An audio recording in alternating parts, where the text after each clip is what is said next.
వింటాం, చూస్తాం, చదువుతాం మనం. కానీ మొన్న నేను ఇక్కడ మేము జిల్లా స్థాయిలో, మండల స్థాయిలో, గ్రామ స్థాయిలో ఇంటింటికి ధ్యానము, శాకాహారము, పిరమిడ్ అద్భుత శక్తి ప్రచారం చేసేటప్పుడు ఒక గొల్లపూడి గ్రామం వెళ్ళాం, ఖమ్మం జిల్లాలో.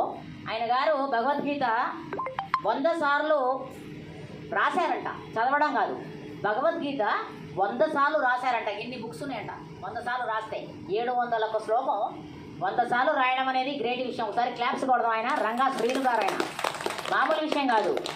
100 సార్లు రాసినప్పుడు ఆయనకి మైండ్లో మొత్తం ఫీడ్ అయిపోయింది. ఏ అధ్యాయంలో ఏ శ్లోకం ఉంది, దాని అర్థము, తాత్పర్యము, వివరణ అన్నీ తెలుసు ఆయనకి. కానీ ఆత్మ అనుభవం లేదు.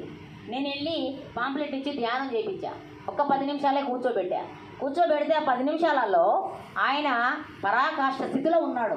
ఆధ్యాత్మికత పుణికి పుచ్చుకొని ఉన్నాడు. భగవద్గీత శ్లోకం మామూలు శ్లోకం అదేమన్నా, సర్వధర్మాన్ పరిత్యజ్య మామేకం శరణం ప్రజ హంత్వా సర్వ పాపేభ్యో మోక్షయిష్యామి మా శుచ అంటాడు కృష్ణుడు భగవద్గీతలో. ఒక్క అర్థానికి ఎంతో, ఒక్క శ్లోకానికి ఎంతో అర్థం ఉంది. సర్వధర్మాలన్నీ